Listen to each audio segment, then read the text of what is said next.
everyone. Thank you so much. Today we have Adam Lamarche, and he is going to join us. He's a fitness program manager with Base Sport Incorporated, and he's an independent personal trainer local. So for everyone, you know, we're at home, we're sheltering in place until May or beyond. We don't know when we can get out.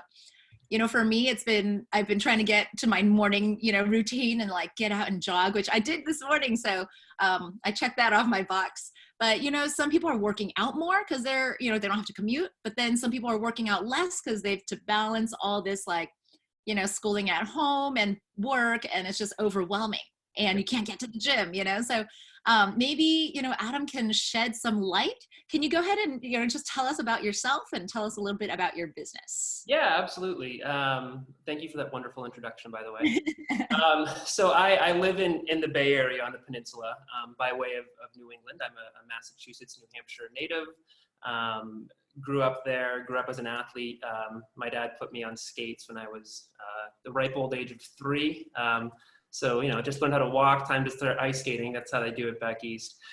So played most of my life, played all through high school, played through youth. Took up track and field in high school as well. I think during my time in high school is when I started taking training and exercising a little bit more seriously, and kind of using it maybe as a bit more as like a tool to help with athletics and performance. After high school, took some time off, played with the league in Southern California, signed a contract with the team. After that, moved to New Hampshire, played with the one season with the team there, signed a contract with them. Went to college in Southern California, studied kinesiology with an exercise science emphasis. During college is when I started training clients initially. Got a certified personal training certification, and then worked in some physical therapy clinics. I also worked at a few corporate sites, managing their facilities, managing their programs, and then just grew my private business as well during that time. Awesome.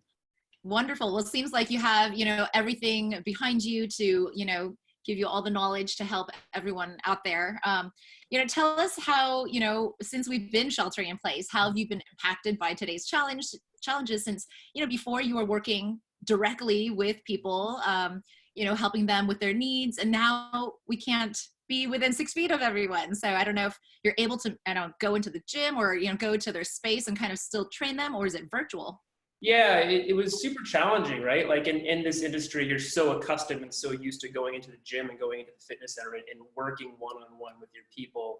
And so much of training is being in front of your clients and kind of getting that feedback from them when you're taking them through exercises and taking them through those movements. And then to have that, like, almost literally overnight, you lose that ability to be in front of your clients in the fitness center. Yeah. So it was super challenging. There was a period of how am I going to make this work? What's this going to look like now? Is this going to work moving forward? So there was certainly a period of like, what next type of situation. And then after kind of taking a couple of days to sort of think about it and sit on it, really just figure it out and figure out how this virtual platform is going to work, and then migrating my client base into that virtual platform. Nice. And are you using Zoom? Are you using Google Hangouts? I mean, there's so many different platforms. What is your preferred one? There are. I have a couple of different platforms that I use. It's sort of what works for the clients. Some clients really like to just do FaceTime, yeah. which works great for me. I have some clients that like to do Zoom. And I have some clients that I just program workouts for them and I send them off to them. So it's a really great platform that I've put together. I program all of their workouts, and there's actually videos embedded in every single movement that I send to them. So they can like hover over a movement, and when they hover over it, there's a video that plays for them. So while some of it is virtual with Zoom or FaceTime or whatever works for them, some of it is pre-programmed workouts that I kind of package together for them, and then I ship it off to them, and they have these little videos that are embedded into there, which seems to work well for them. How do you keep them accountable? Like, do you do this daily or is it weekly? I'm sure everyone has their own regimen and own, Yeah, that's a really good question.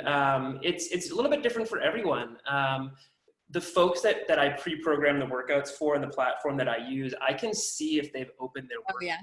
So I can log in on my end and I can shoot them a note and be like, we had scheduled this workout for Tuesday at 7 a.m. Just noticed you didn't get around to it. Let me know if there's anything I can help you with. So I do have that ability where I can see if they've opened it up yet, and then they make little notes and stuff. So Good. yep. Keep them accountable. Awesome.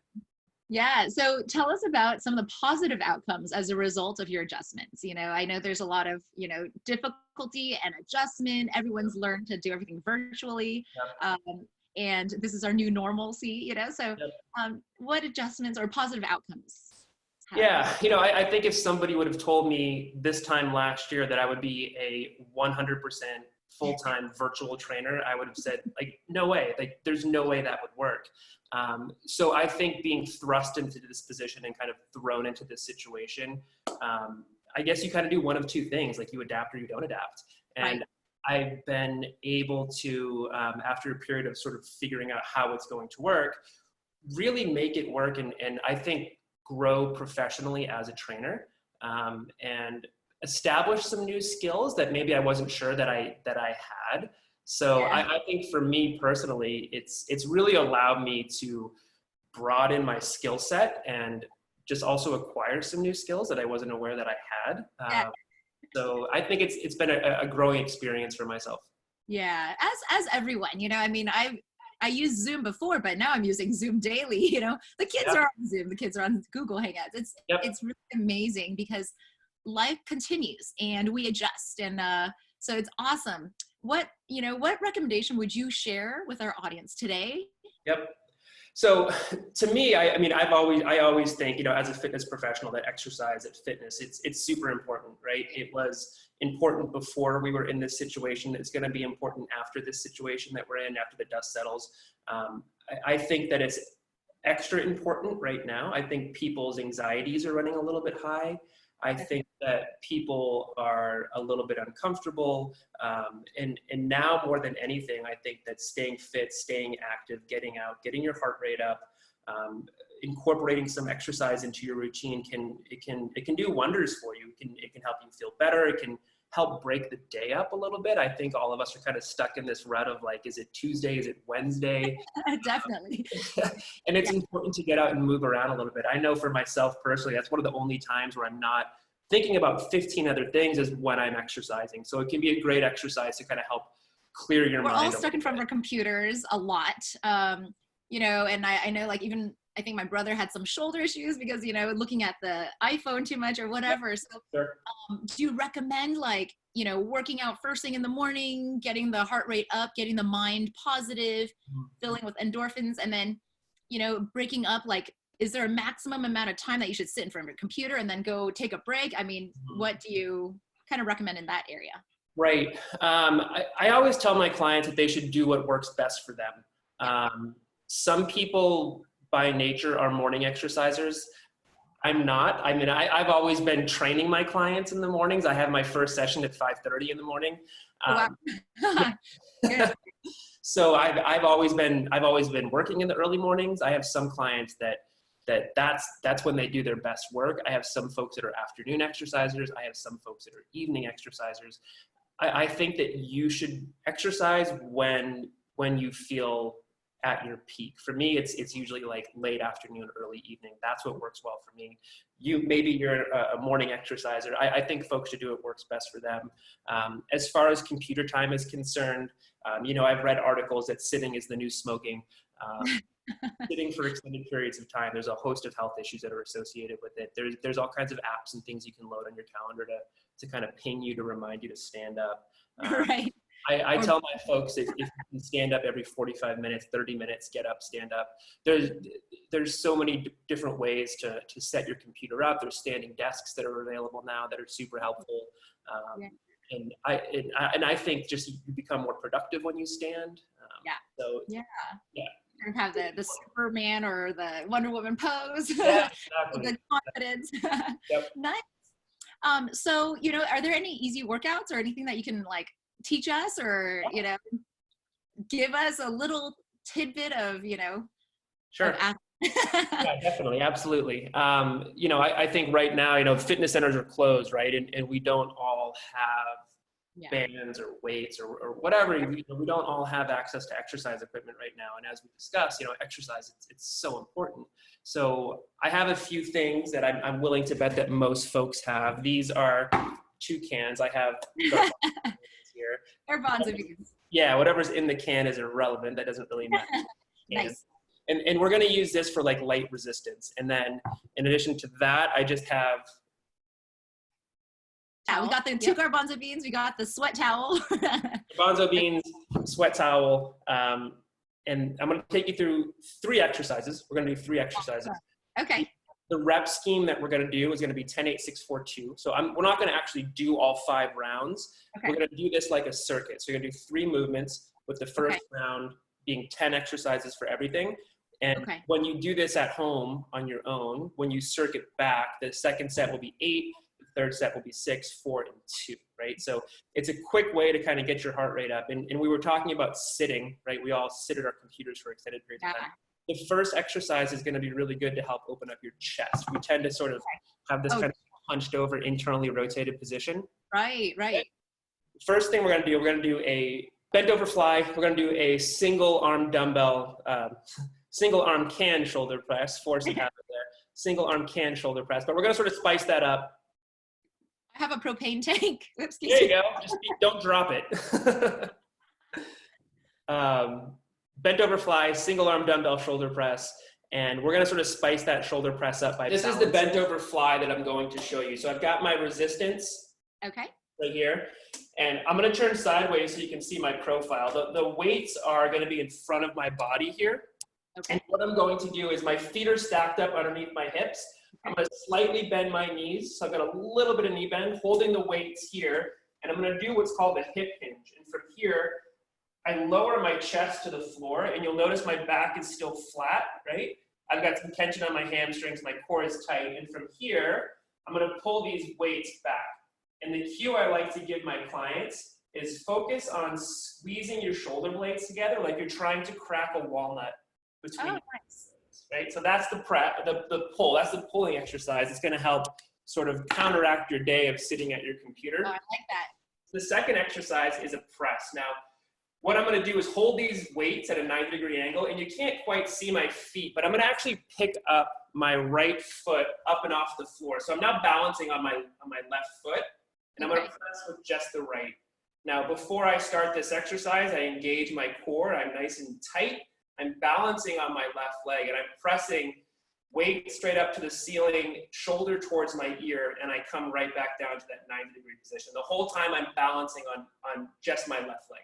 I would do 10 on the right, and then switch, and then do 10 on the left. But I just wanted to ask you, how high were you lifting up your right foot? Just enough to get it off the floor. Okay, nice. Yep. Just I like barely up and off the floor. Okay. The third exercise we're going to do is we're going to use this towel here, and the towel is going to go down on the floor. And I'm going to take you down on the floor with me here so you can see me. Now, for this exercise, this is a push-up exercise. I'm going to put my toes in the towel, and I'm going to do a push-up. And after I do my push-up, I'm going to pull this towel in. Oh, nice. Right? Oh, very good. One rep. And then I would do 9 more to make it 10. Okay. Now, if you don't have a hardwood floor, what you can do is you can do a push-up, and you can drive one knee in. Oh, yeah. And then the other knee in. Got it. To modify, you bend your knees. Yeah. And you come right here. And then do you do the crunch up from there on your knees with the towel? I usually don't. You can do this part, and then get your toes on the towel. Okay. In. Yeah. Yeah. Okay. I love it. I love the modifications. How long in between each exercise do you wait before starting the next one? So you want to keep your heart rate up, and you should rest as needed. Okay. If you need a little bit more rest in between the higher repetitions, that makes sense. Take a little bit more time, but don't rest so long that your heart rate comes down. You definitely want to keep your heart rate elevated when you're doing. Drink lots of water, lots of sleep. Yeah, exactly. I always have my giant water bottle with me, and try to drink a couple of those a day. So stay hydrated. stay active, keep moving, keep your heart rate up, and try this workout. Do it. Go for those 5 sets, 10, 8, 6, 4, 2. Take yourself through that. You're going to find that it's pretty challenging. It gets your heart rate up, and it's a great way to get a. So how can we reach you? Do you have a website? Do you have an email, a phone number? Yeah, the best way, you can find me on Instagram. It's Up and Adam Fit. Letter N, Adam Fit. Okay, great. And that's probably the easiest and quickest way to find me. Up and Adam Fit. Shoot me a message, and if you have fitness questions, don't hesitate to reach out. I can shoot you something. Also, always accepting new clients. Awesome. Thank you so much, Adam. I'm going to try that. I'm going to find some equal weighted cans. Do it. Try that, because I'm always, hunched over. So thank you so much for your time. Very welcome. I learned so much, and I know everyone has learned a lot too, and is really inspired now to get going. So thank you again. You're welcome. My pleasure. All right. Okay. Take good care. Thank you.